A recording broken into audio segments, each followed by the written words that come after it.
ಇವತ್ತು ಏನಾದರೂ ಸಂಪಾದನೆ ಮಾಡಿದ್ದೀನಿ ಅಂದರೆ ಜನನೇ ಸಂಪಾದನೆ ಅಷ್ಟೇ, ನಮ್ದು ಯಾವ ಸಂಪಾದನೆ ನನ್ನ ಹತ್ರ ಇಲ್ಲ. ಆದರೆ ಜನವನ್ನ ಬಡವರಿದಾರಲ್ಲ ಅವರನ್ನು ನಿಯತ್ತು ಕೂಡ ಜಾಸ್ತಿ ಇರ್ತದೆ. ಈ ಒಂದು ಜಿಲ್ಲೆನಲ್ಲಿರ್ಬೋದು, ಪಕ್ಕದಲ್ಲಿರ್ಬೋದು, ಯಾವ ಎಲ್ಲ ಸಮುದಾಯ, ಈ ಸಮುದಾಯ ಆ ಸಮುದಾಯ ಜಾತಿಯ ಮೇಲೆ ನಾನು ಯಾವತ್ತೂ ರಾಜಕಾರಣ ಮಾಡಿದವರು ಅಲ್ಲ, ಮಾತಾಡೋದು. ಎಲ್ಲ ಜಾತಿಯಲ್ಲಿರ್ತಕ್ಕಂಥ ಬಡವರು ಏನಿದ್ದಾರೋ ಅವರ ಪರವಾಗಿ ನಾನು ಕೆಲಸ ಮಾಡಿದ್ದೇನೆ ಹೊರತು ಬೇರೆ ಯಾವುದೇ ರೀತಿಯಲ್ಲೂ ಕೂಡ ಸ್ವಾರ್ಥ ಆಗಲಿ ಅಥವಾ ಬೇರೆ ಯಾವುದೇ ಚಿಂತನೆ ನನ್ನಲ್ಲಿ.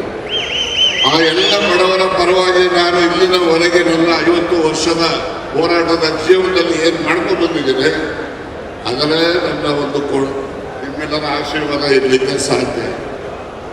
ನಾನು ಒಂದು ಜನರಲ್ ಕ್ಷೇತ್ರದಲ್ಲಿ ಹೋಗಿ ನನ್ನನ್ನು ಜನ ಆಶೀರ್ವದಿಸ್ತಾರೆ ಅಂತ ಹೇಳಿದ್ರೆ ನಿಜಕ್ಕೂ ಕೂಡ ನನ್ನ ಚಿಂತನೆ, ನನ್ನ ಕಾರ್ಯಕ್ರಮಗಳು, ನನ್ನ ಈ ಎಲ್ಲ ಚಿಂತನೆಗೆ ಪೂರಕವಾಗಿ ಸನ್ಮಾನ್ಯ ಸಿದ್ದರಾಮಯ್ಯನವರು ಕೂಡ ನಾನು ಏನಾದರೂ ಒಂದು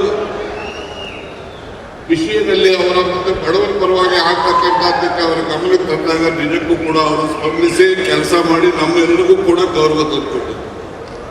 ಹೀಗಾಗಿ ನಾವು ಏನೇ ರಾಜಕಾರಣದಲ್ಲಿ ಇರ್ಬೋದು, ಯಾರೆಲ್ಲ ಚಿಂತನೆಗಳಿರ್ಬೋದು, ಆದರೆ ಎಲ್ಲರ ಚಿಂತನೆ ಬಡವರ ಪರವಾಗಿ ಇದೆ ಅಂತಕ್ಕಂಥದ್ದಕ್ಕೆ ಇಷ್ಟೊಂದು ಜನಸ್ತೋಮ ನೀವೆಲ್ಲ ಹೆಚ್ಚಿನ ಸಂಖ್ಯೆಯಲ್ಲಿ ಬಂದು ನನ್ನನ್ನು ಆಶೀರ್ವದಿಸ್ತಕ್ಕಂಥ ಕೆಲಸ, ಅದ್ರ ಜೊತೆಯಲ್ಲಿ ಸನ್ಮಾನ್ಯ ಸಿದ್ದರಾಮಯ್ಯವರ ಮಾತುಗಳನ್ನು ಕೇಳ್ತಕ್ಕಂಥ ಪ್ರವಕ ನಮ್ಮಲ್ಲಿ ಇದೆ ಅಂತಕ್ಕಂಥ ಮಾತನ್ನು ಈ ಸಂದರ್ಭದಲ್ಲಿ ನಾನು ಹೇಳಲಿಕ್ಕೆ ಬಯಸ್ತೇನೆ.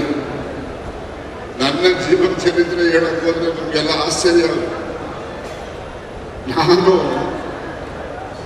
ವಿದ್ಯೆ ಕಲಿತಷ್ಟೇ, ವಿದ್ಯೆ ಕಲಿತಕ್ಕಂಥದ್ದಕ್ಕೆ ನನಗೂ ಇಂದಿನ ಶ್ರೀಗಳಿಗೂ ಬಹಳಷ್ಟು ವ್ಯತ್ಯಾಸಗಳಿತ್ತು. ಅಷ್ಟೆಲ್ಲ ವ್ಯತ್ಯಾಸ ಇದ್ರೂ ಕೂಡ ನಾನು ಅಲ್ಲೇ ಓದಿದ್ದು. ಸುಮಾರು ಬೆಳಗಿನ ಜಾವ 5:30 6:00 ಪ್ರತಿನಿತ್ಯ ಇಂಗ್ಲಿಷ್ ಪಾಠ ಹೇಳ್ಕೊಡೋರು. ತಪ್ಪಿಸ್ಕೊತಿರ್ಲಿಲ್ಲ. 5:30 ಬೆಳಗಿನ ಜಾವ 6:30 ಗಂಟೆವರೆಗೂ ಇಂಗ್ಲಿಷ್ ಪಾಠ ಮಾಡೋರು ನನಗೆ. ಆ ಹಿನ್ನೆಲೆಯಲ್ಲಿ ವಿದ್ಯೆಯನ್ನು ಉತ್ತಮ ಮಟ್ಟದಲ್ಲಿ ನಾನು ಗಳಿಸ್ಲಿಕ್ಕೆ ಸಾಧ್ಯ. ಅಲ್ಲಿ ಮಠದಲ್ಲಿ ಹೈಸ್ಕೂಲ್ ಇರಲಿಲ್ಲ ಅಂದರೆ ಅವ್ರು ನನಗೆ ಇಂಗ್ಲಿಷ್ ಪಾಠ ಹೇಳಲಿಲ್ಲ ಅಂದರೆ ನಾನು ಗ್ರ್ಯಾಜುಯೇಷನ್ ಮಾಡ್ತಿದ್ದು ಇನ್ನೂ ಗೊತ್ತಿದೆ. ಆದರೆ ವಿದ್ಯೆಯನ್ನು ಕಲಿಸಲಿಕ್ಕೆ ಸಿದ್ಧಗಂಗಾ ಮಠದ ಕೊಡುಗೆ ನನ್ನ ಮೇಲೆ, ಆ ಋಣ ನನ್ನ ಮೇಲೆ ಇದೆ ಅಂತಕ್ಕಂಥದ್ದನ್ನು ನಾನು ಯಾವತ್ತೂ ಕೂಡ ಮರಿತಕ್ಕಂಥದ್ದೇ. ತದನಂತರ ಏನು ನಮ್ಮ ರಾಜಕೀಯ ನಾಯಕರು ನಮ್ಮ ಶಾಸನದಲ್ಲಿ ಕೂಡ್ಲಿಗಿರಿ ಶ್ರೀನಿವಾಸಾಚಾರ್ಯ ಅಂದರೆ ಅವರು ಬಹಳ ಧೈರ್ಯದೆಲ್ಲ ಇದ್ದು ಬಂದು ಹೋರಾಟಗಾರರು. ಹಾಗೆ ನರಸಿಂಹಯ್ಯನವರು ಅಂತ ನಮ್ಮ ಸಮುದಾಯದವರು 5 ವರ್ಷ MLA ಆಗಿದ್ರು. ಆಮೇಲೆ 83ರಲ್ಲಿ ಲಕ್ಷ್ಮೀ ನರಸಿಂಹಯ್ಯನವರು ಅವರು ಕೂಡ MLA ಆದರು, ಮಂತ್ರಿನೂ ಆಗಿದ್ರು. ಆದರೆ ಅವರೆಲ್ಲರ ನಂತರ ನಾನು ಅಲ್ಲಿ MLA, ಆ ಊರಿಗೆ ಸೇರಿದವನು, ಅಲ್ಲಿಂದ MLA ಆಗದಿದ್ರು ಕೂಡ ಆ ಊರಿಗೆ ಸೇರಿದವನು MLA ಆದ.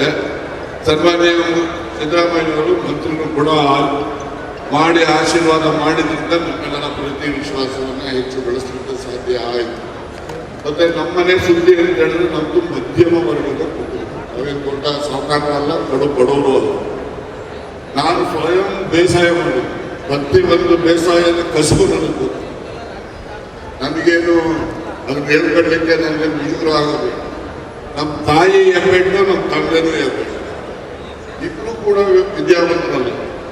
ಅವ್ರಿಗೆ ನಾನು ವಿದ್ಯೆ ಕಲಿತ ಮೇಲೆ ಸೈನಾಕ ಕಲಿಸಿದ್ದೆ. ಅವರಿಗೆ ನನ್ನನ್ನು ಬೆಳೆಸಿದವರು, ನನ್ನನ್ನು ಮನುಷ್ಯನ್ ಮಾಡಿದವರು ಅಂತ ಹೇಳಿದ್ರೆ ನನಗೆ ನಮ್ಮ ಸೋದರ ಮಾವ, ನಮ್ಮ ತಾಯಿ ಅಣ್ಣ, ನಮ್ಮ ಸೋದರನೇ ವರ್ಷ ಅವರಿಗೆ ಅವ್ರ ಮಕ್ಕಳಿರಲಿಲ್ಲ. ನನ್ನನ್ನೇ ಮಗನ ರೀತಿಯಲ್ಲಿ ನನ್ನನ್ನು ಬೆಳೆಸ್ತಕ್ಕಂಥವರು. ಮತ್ತೆ ನಾನು ಏನು ಕೇಳಿದ್ರು ಕೂಡ ಯಾವತ್ತೂ ಇಲ್ಲ ಅನ್ನೋದು. ಆ ರೀತಿಯಲ್ಲಿ ನನ್ನನ್ನು ಪೋಷಿಸಿ ಬೆಳೆಸಿದಂಥವರು ಈ ಎಲ್ಲ.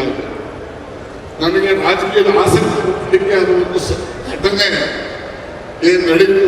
ಆ ಘಟನೆಯ ಹಿನ್ನೆಲೆಯಲ್ಲಿ ನಾನು ರಾಜಕೀಯಕ್ಕೆ ಹೋಗಬೇಕು, ಈ ಊರಿಗೆ ಅಧ್ಯಕ್ಷ ಆಗಬೇಕು ಅಂತಕ್ಕಂಥ ಆಸಕ್ತಿ ಬೆಳೀತು. ಅದೇ ಪ್ರಕಾರ ನಾನು 70ರ ದಶಕದಲ್ಲಿ ಟೌನ್ ಪಂಚಾಯತಿ ಅಧ್ಯಕ್ಷನೂ ಆದೆ. ಮತ್ತು 72, 73ರಲ್ಲಿ TNPC ಅಧ್ಯಕ್ಷ ಆದೆ.